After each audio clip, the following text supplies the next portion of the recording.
Hi folks, I am Alan Watt and this is Cutting Through the Matrix. Oh, foolish man, eh? Oh, foolish man. That's what Weishaupt kept saying. Oh, foolish man, what can you not be made to believe? And he was talking in reference to the mystery of religion. He says, you need a good mystery to pull people in. That gets the members in. You never give them a truth to it or an answer to it. You just keep the mystery going. But he also said, what can you not be made to believe? It's the same thing as Lord Bertrand Russell, amazing guy. Participated in all these world events to bring in this world socialist system. This guy was a hereditary lord, a British lord. And he was the head of so many foundations, or at least the spokesman for them. You can't keep up with them all. He worked for the United Nations eventually. He worked setting up the League of Nations before World War II. He went over to China to teach in universities to bring in the concept of communism. He was teaching communism before there were communists in China. During World War II, he worked for MI5 as a propagandist. You see, all those people definitely wanted rid of the Nazis with a passion. And they all came together and went into MI5. Then he was back into his ban the bomb stuff. He was the head of the biggest organization for peace, as they called it. He advocated the Soviet system for an awful long time. Then quietened it down a bit when they found out how many people had slaughtered under the Stalin regime. They all quietened down, but they didn't stop believing in it. And he was also one of the heads of the Pugwash Foundation. They came out about world peace. They're always talking about world peace. And this present bunch, too, are always on about world peace will come through a world society under a global governance. Of course, everybody involved in working together and planning the future, who churned out the books on it, from eugenics all the way down to Julian Huxley and UNESCO and his brother Aldous Huxley. Aldous Huxley was quite open about the fact that was his biggest worry in the future was overpopulation. And everybody in his class and his ilk were of the same mindset, of course. Hasn't changed. And during World War II, they had a meeting in London, and the king presided at the time before he died over it. At the time, they weren't killing enough in war. Like Bertrand Russell said, he hasn't killed enough off. If only could have plagues every so often, it would make you a politician. That's what he said, Bertrand Russell, this wonderful hero of eugenics and socialism. But folk don't stop to think what they're hearing sometimes. And many folk at the bottom actually agree with them, not realizing that just because you have a little flag that you wave for whatever party you join, it means that you're going to get spared either, because George Bernard Shaw said the same thing, didn't he? You'll have to come to us and explain why we should keep you alive when we're in control. Literally, you know. See, you're taking up the world's resources. But Bertrand Russell was quite blatant about it, and he said, yes, we need a good Black Death, a bubonic plague every generation or so to kill off the useless types and infirm and feeble types and the poorer types. Quite open about it. And he also said that the future they'd bring in, he and his brotherhood class that he belonged to, he said, well, by means of diet, injections and injunctions, we shall bring it in, their order in, basically, on the general population. To make us really obedient, you see, and kill us off, make us stupid as well. We're going into this whole system so rapidly. It's astonishing, really, how fast it's working. But again, it's happening at the right time. They know exactly, with the internet today, and real-time pulse of the people and conversations and chat and all the rest of it. They know that this generation now, with about 20-odd years of intense brainwashing, they know they're ready for the next push, as they call it. And that's what you call these stages of movement, is a push. So that they push the next phase, where they know, or they believe they know, that they can come against any opposition and punish you, because they've made everyone pretty well dependent on this internet system, this wireless system too. for their banking, for everything that they do to basically survive. It's not a new idea. It was discussed, as I say, by Bertrand Russell and his cohorts in the groups that he belonged to, who helped shape the culture that we're going through today, by the way. That's how old this part of the system was designed long ago. The idea was that eventually you'll get your credit systems dished out by government to a kind of bank account. They call it credits, call it whatever you want.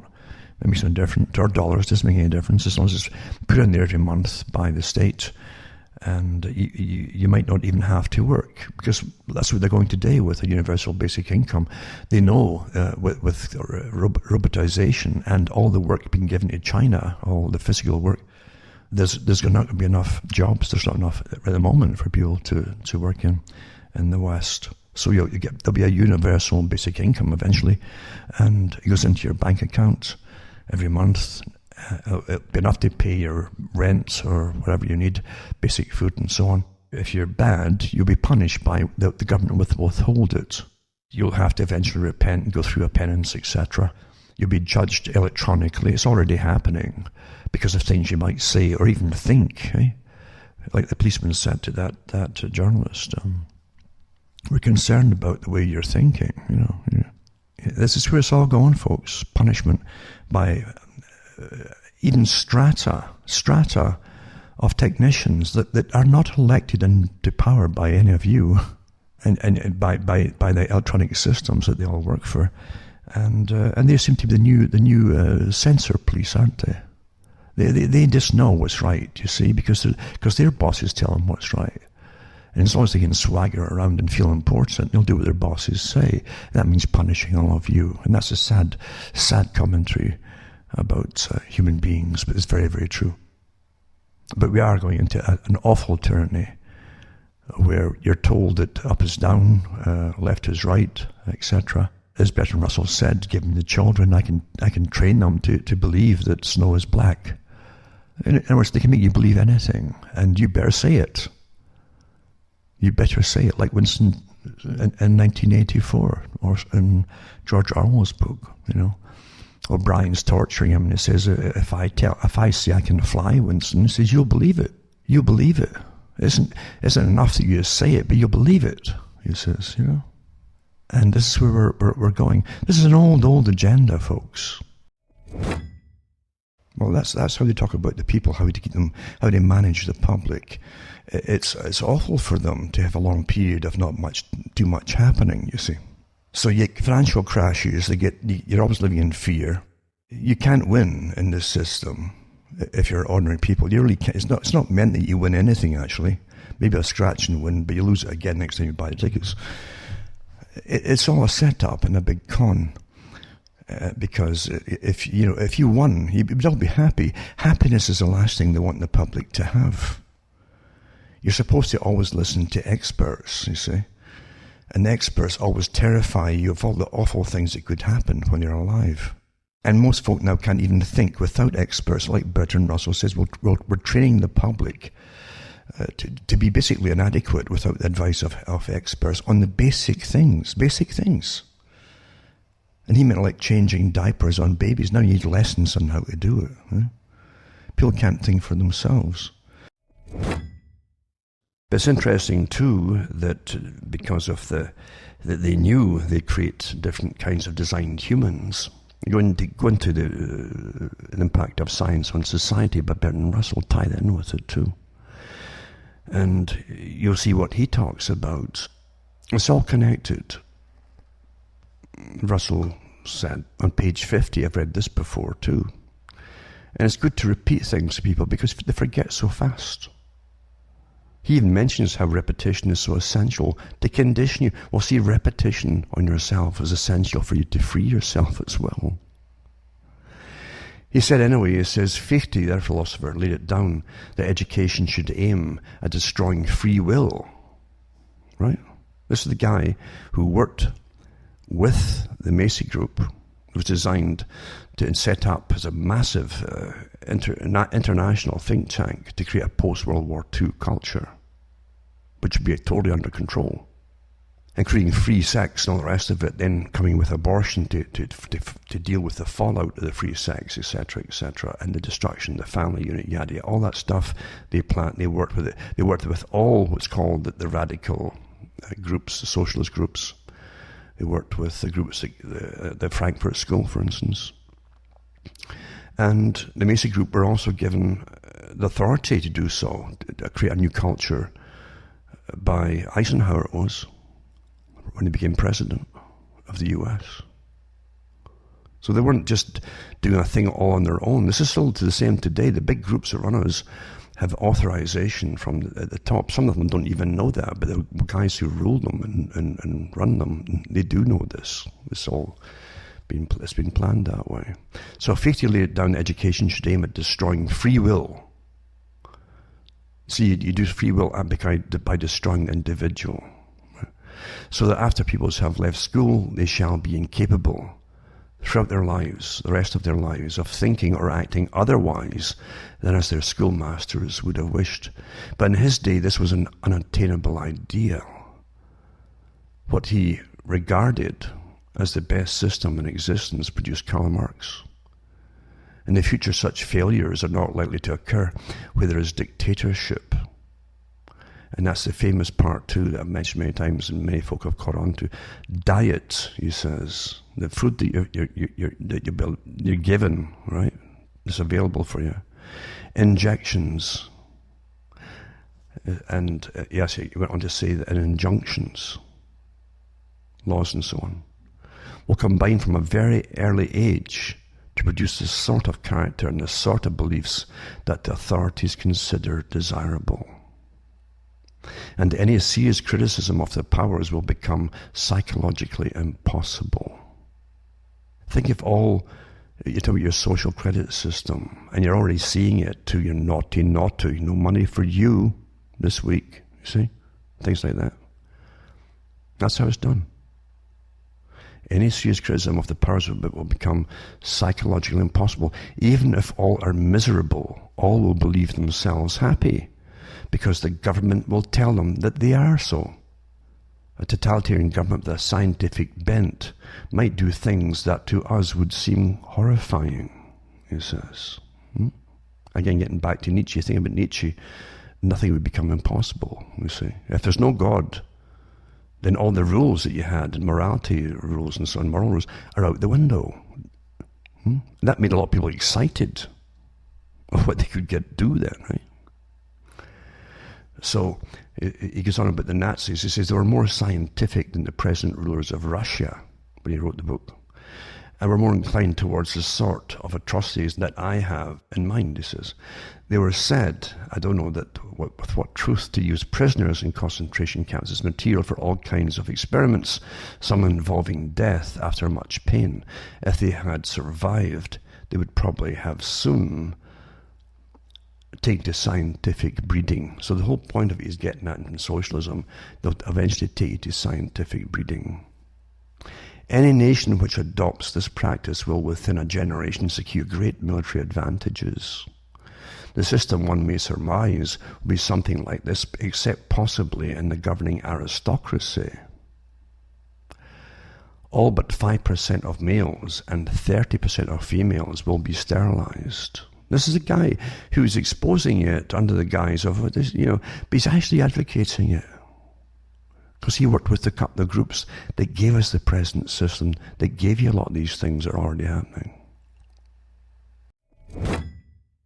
Now remember that big players years ago, like Bertrand Russell, who couldn't help but publish his stuff because he had a tremendous ego at the same time. He wanted to impress his peer group. But and many of the things he said, if you're not careful, can suck you in. They're meant to. He uses an awful lot of logic. Remember where he's coming from. It's from a different perspective, because he did not see the working people, the ordinary people, really as almost human, you might say. Like H.G. Wells, the same kind of character.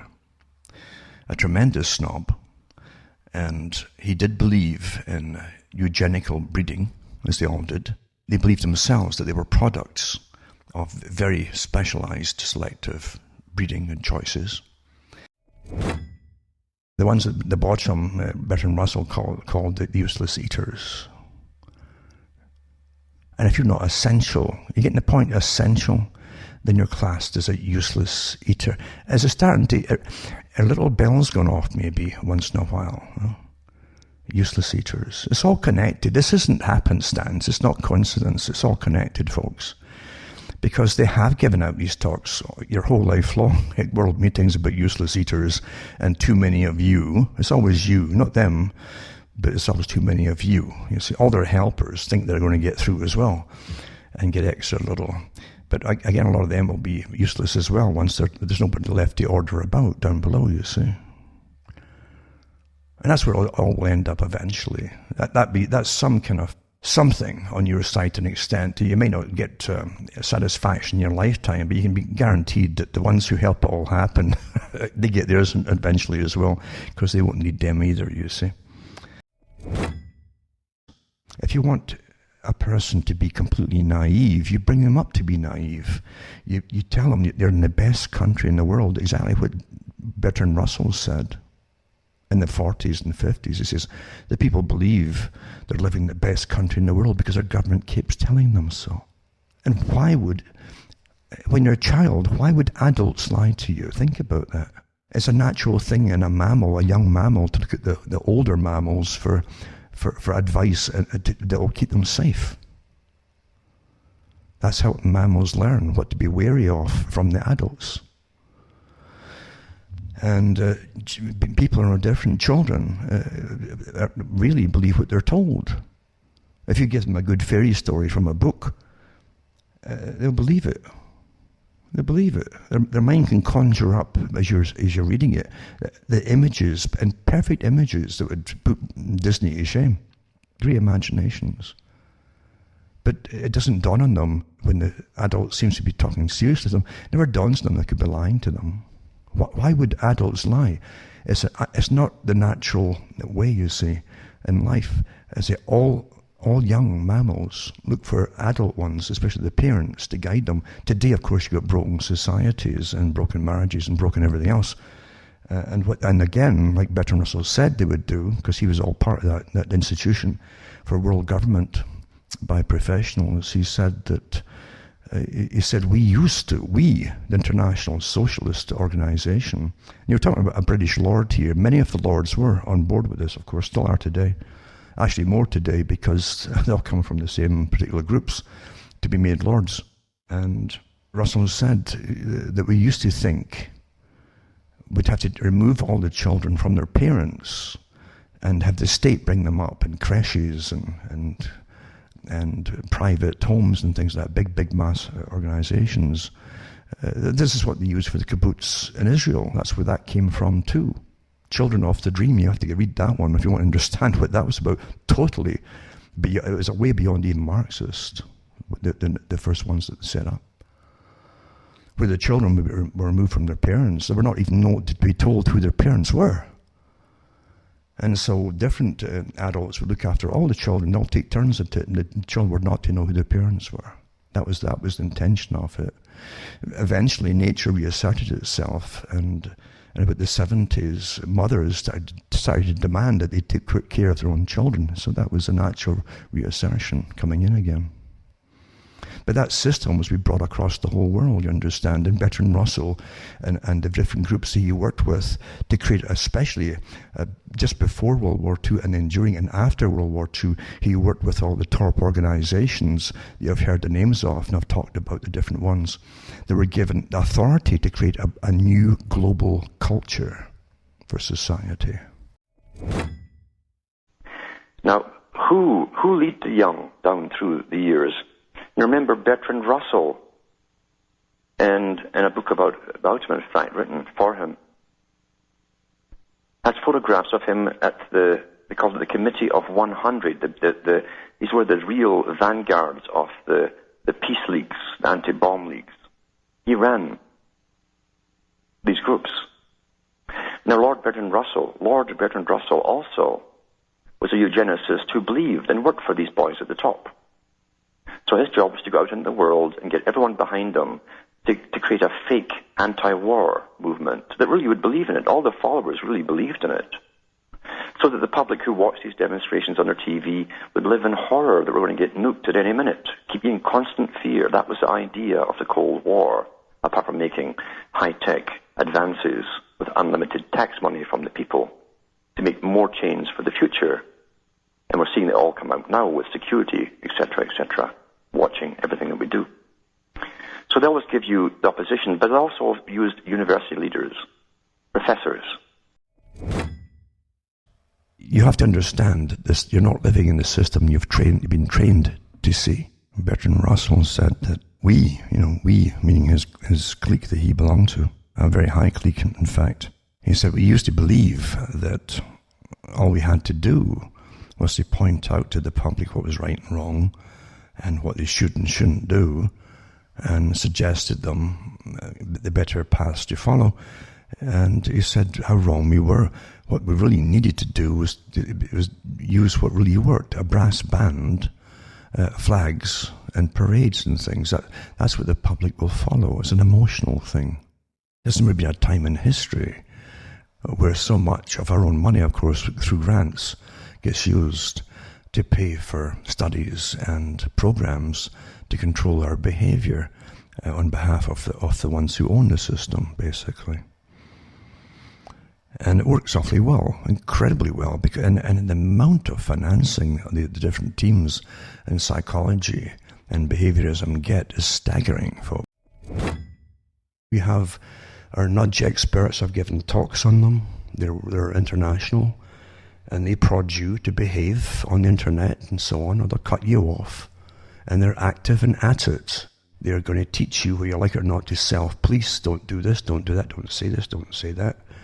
And just like Bertrand Russell said in the socialistic gulag we're in, basically, this world gulag, which they're creating this electronic gulag. Russell said they'll cut off your funding, your money, your credits, whatever they want to call it, from the state, until you're on your knees and you can't pay your rent or feed yourself until you behave. And that is happening. We're living through this, folks. And that's not coincidence. Because the characters in Russell's day helped plan the whole system up to the present time. Including what Russell talked about, the true language of numbers, which is, of course, is what they run your electronic systems by. Listen to. Remember what Bertrand Russell said after Weishaupt, who was only one member of one group of higher Freemasonry involved in the same movement of world domination. And Weishaupt said, "O foolish man, is there nothing you cannot be made to believe?" That's why we see so much nonsense put out there amongst what we call the patriot-type movement in the US, interspersed with revelations from the Bible, with prophecies that spring out of the woodwork all over the place like mushrooms in the dark. And there's a lot of work going behind all these things to terrify the public, to make you think everything's inevitable. That's why it works this way. That's why there's so much of it out there. And if it's not that, it's written in the stars. If it's not God's will, it's just this big, strange thing where everything's predestined in the stars. Anything that predestines anything makes you give up before you start. And that's an old con. Very, very old, ancient, thousands and thousands of years old. And Bertrand Russell, remember, who was a very high member of this whole mind control business to do with whole populations, a tireless worker for this agenda. He said something similar to Weishaupt. He says, "There's no nonsense so arrant that it cannot be made the creed," meaning the belief, "of the vast majority by adequate governmental action." Think about that now. Nothing. There's nothing, no nonsense so arrant that it cannot be made the creed, the belief, you see, of the vast majority by adequate government action. Lord Bertrand Russell. Just going through or cutting through some of the incredible things that have been happening in the last 50-odd years, and how society has ended up exactly where people prophesied would end up, people 50 years ago, 100 years ago even, because they knew the agenda. And as Huxley and others have said, and Bertrand Russell, they could make the people go any direction they wanted to with scientific conditioning. And that's what we've had, scientific conditioning. One of the main things they had to do a long time ago was to get a standardized educational system so that everyone could be taught the same indoctrinations, because you take your reasoning from what you've been taught, you reason things out according to the data, and you come to conclusions. But they knew back then that we worked just like computers. A computer has a language, and a computer has a certain logic, a process it must go through. And we work the same way. So by giving you little bits and bytes of information, you use your reason, and you will come to predetermined conclusions as you must. Therefore, when you give the same data to everyone under a standardized educational system, they'll all come to the same faulty conclusions, but they'll all think they're right because everyone else agrees with them. And that's how simple it is. They understood this long, long, long ago.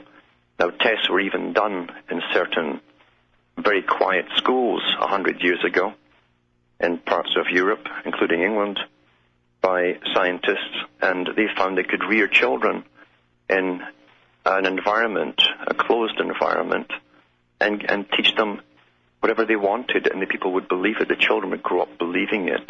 If they told them the earth was flat outside, they'd believe it. If they told them they'd fall off the edge if they went outside the house or the planet, well, they believe that too. You can make people believe anything in a closed environment.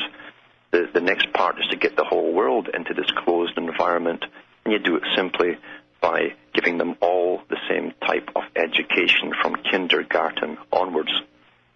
Now, Bertrand Russell, who was one of the biggest players we've had that came out publicly with a lot of information, and who was all for it, of course, and he was an old aristocrat from a very, very old family in Britain.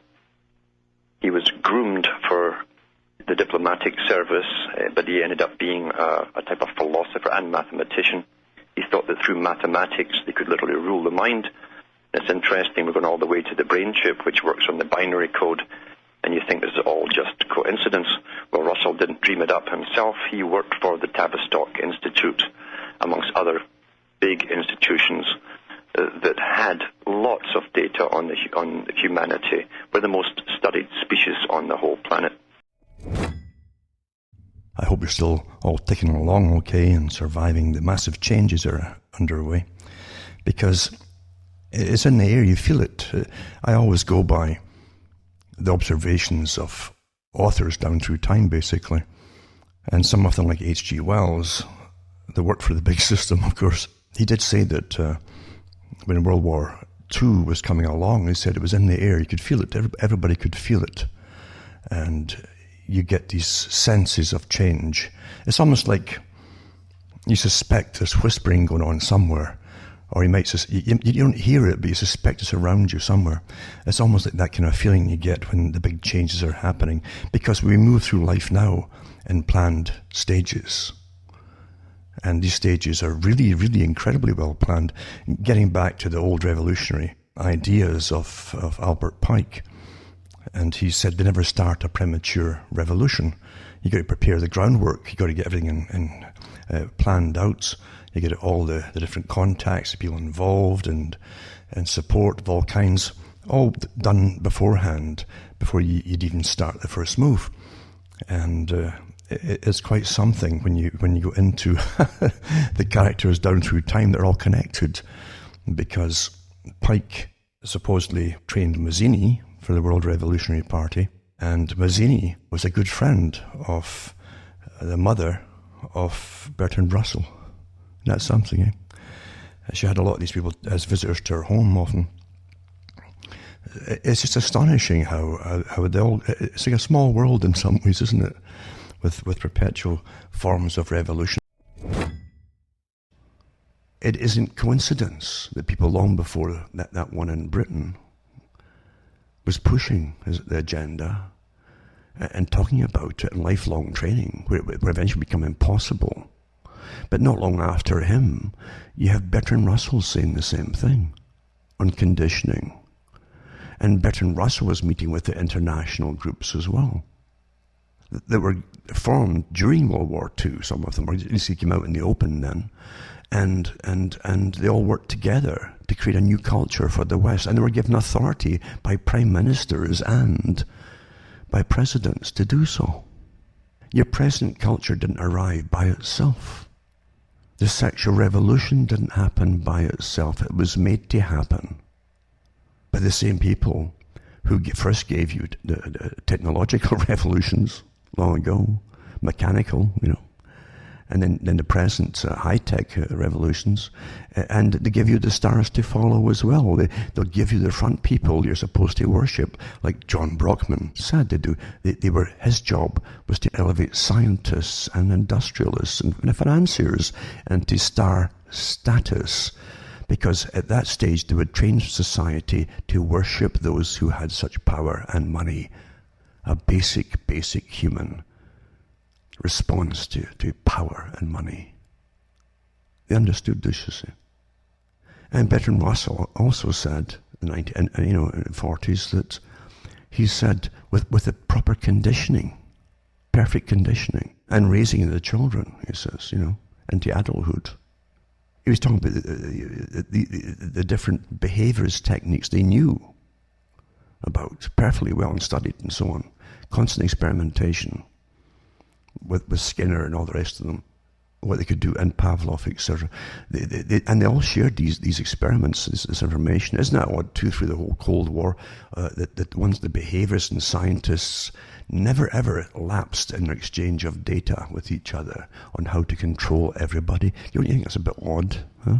That's allowed? You start to see other things, other realities here, perhaps.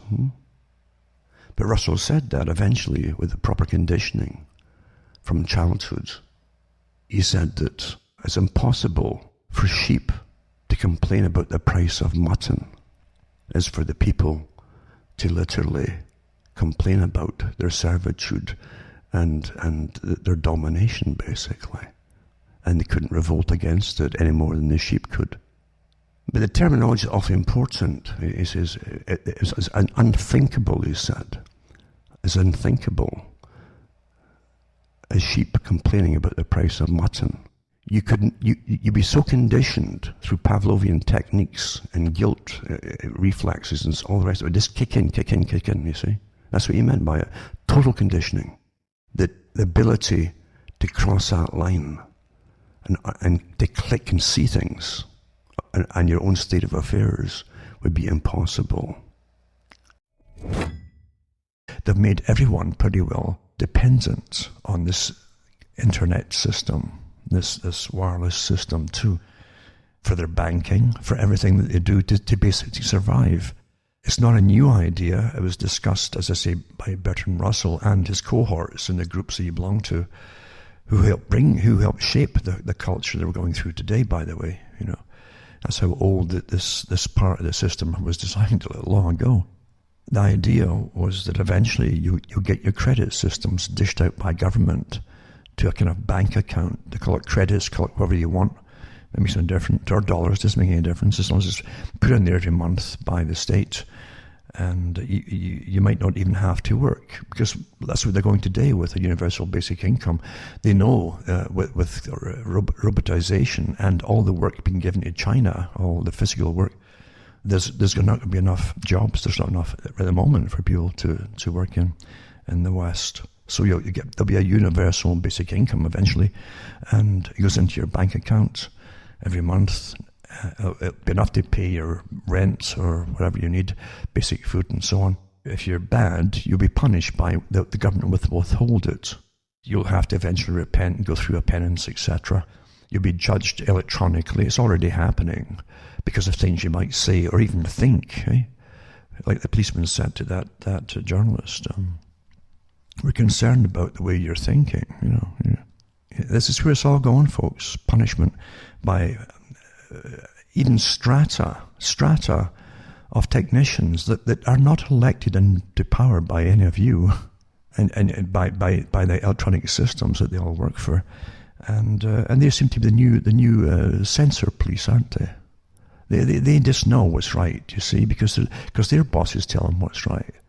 And as long as they can swagger around and feel important, they'll do what their bosses say. That means punishing all of you. And that's a sad commentary about human beings, but it's very, very true. But we are going into an awful tyranny where you're told that up is down, left is right, etc. As Bertrand Russell said, giving the children, I can train them to believe that snow is black. In other words, they can make you believe anything, and you better say it. I remember reading about Bertrand Russell, who, what an arrogant psychopath this guy, but he came from a family of them, long lineage of them. But yeah, he was arrogant as could be about useless eaters and how science had the right to rule and decide. And he's the one who said that if there was to be a tyranny that would come and replace this obsolete system, he said he'd rather be a scientific tyranny. And that's what you've got now under the cover or the guise of science, where you're told not to question professionals by Fauci. Remember he said that? How dare you little people question things? Your brains are too tiny to understand it. There's nothing complex about it, believe you me. The human body the basic human body is a machine. But now you just don't understand these things, But anyway, yeah, that's how Bertrand Russell was too. And he was quite blatant about the agenda for depopulation and useless eaters. He called them that, And the fact you need a bubonic plague every generation or two to keep the population down. That's what he said in his own books.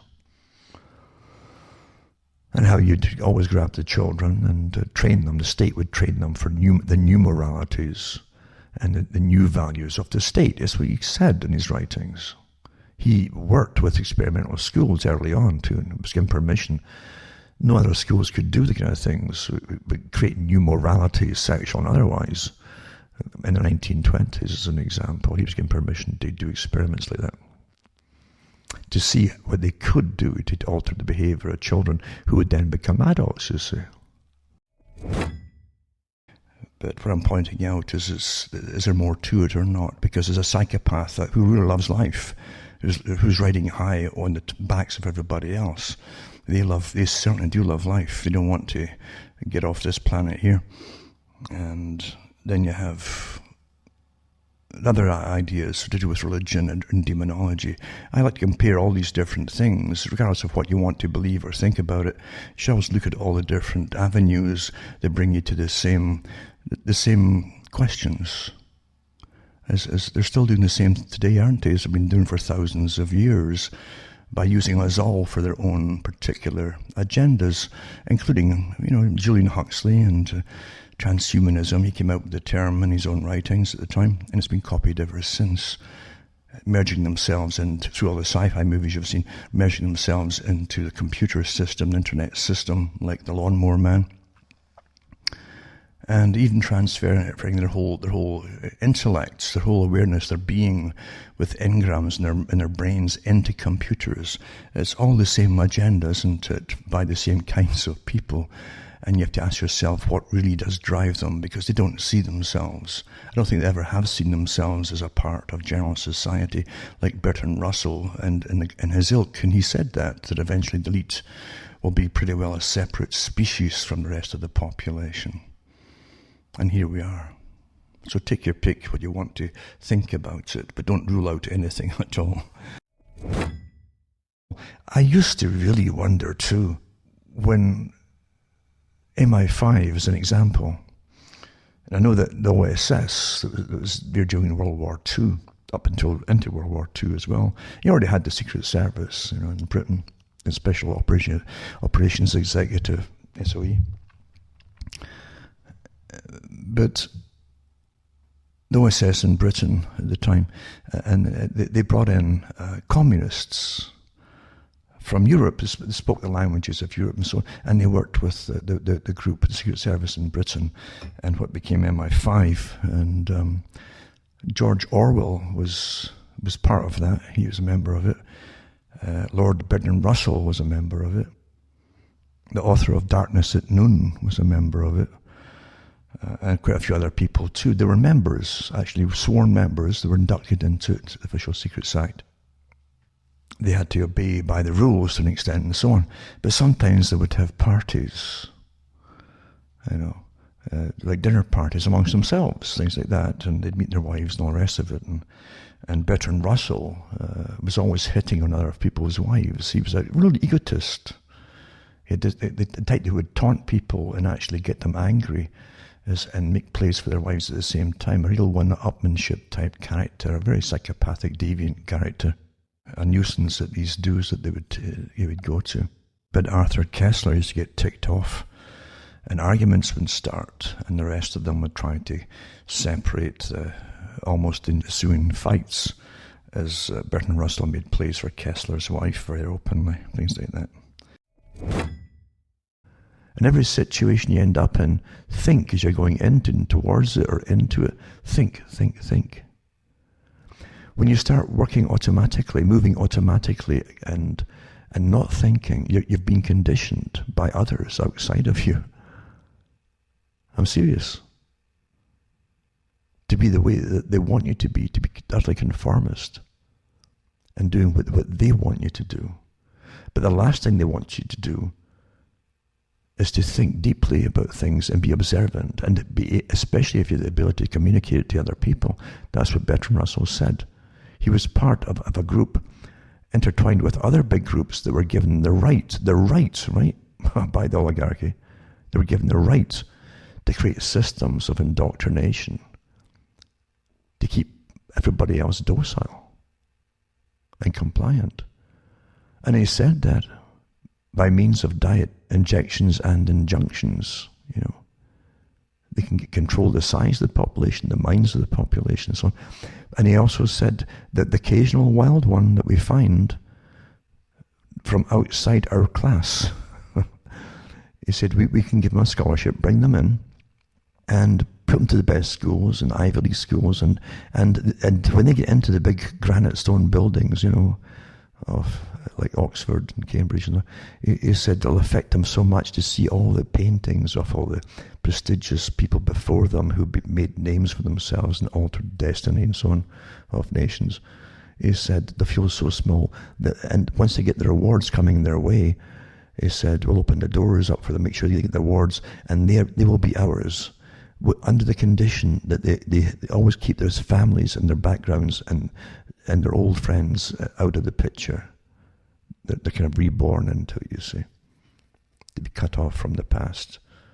But he said those who have the ability and the intellect, he said, who will not accept their scholarships, etc., will be enemies, he says, and he says we will have to deal with them, and he meant lethally,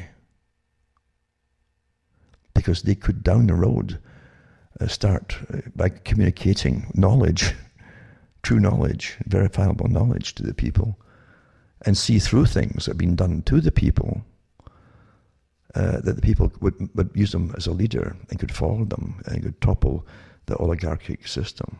It's quite they're quite open, especially when they're writing books up for their own people and their own class. It's quite fascinating to see how blatant they were about it all.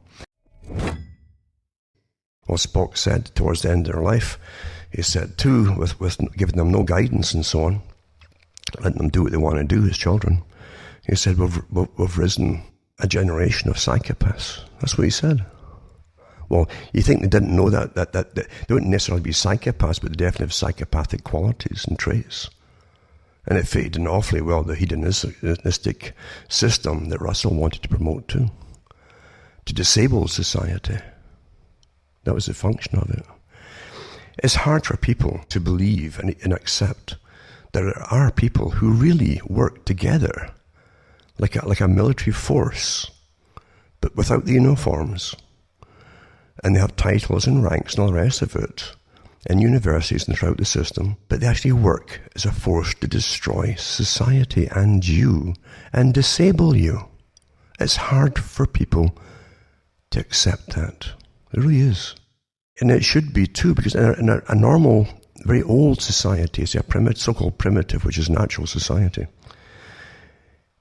anybody who tried to con you and fool you and change your way of surviving and living, you'd have to deal with them, wouldn't you? And they would deal with them very quickly. So you have to really stand back, as I say. Don't get involved emotionally, and you'll get a good chuckle out of things. You really will have a good laugh at it. I don't have TV or watch TV. Haven't for years and years and years. My entertainment is reading the media and what they're given to the public to believe. It's quite amazing.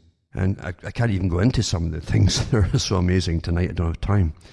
But I hope I haven't prattled on too long tonight and bored you. But anyway, I just like to give my thoughts out there for people, hoping that some people, and I said at some of my first shows, I said, I don't come for a cheerleader for the masses. I said, there's an occasional person here and there that simply wants to understand really deeply the truth. And by knowing the truth too, they can shape themselves. You really can. You'll shape yourself, your whole vision of life, your vision of your future for yourself too. Instead of simply reacting and being pushed into crowds for social acceptance. What do you feel about that? Aren't you angry about that? Blah, blah, blah. Join us, blah, blah. Keep away from all. Keep away from all of them. Keep away from all of them. Because they're all being used. And the big ones at the top, you'll notice the really, really wealthy folk. Look into papers these days, the folk die. They're all dying in their 90s and 100s, some 102 or 3. These are the folk at the very top who give you all the things to fight about, and they use you all. But they themselves don't get angry about any of that stuff at all. And they live awfully well, awfully healthily, to a good old age. Really good. You won't, when you're getting all angry, you won't. You'll have all kinds of problems. Hell, you might even kill each other. I hope not. But that's been the history of humankind. Those who know how to manipulate and use people, the psychopaths, the good ones, the intelligent psychopaths.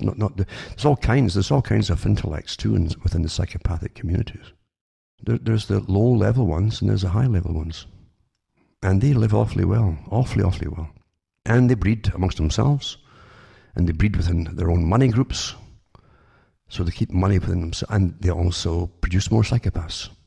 And that's what Bertrand Russell meant when he said, Lord Bertrand Russell, remember, he said eventually the elite will form almost a separate species. And that's how because they know a whole different reality and why the things are happening and what's planned than you do.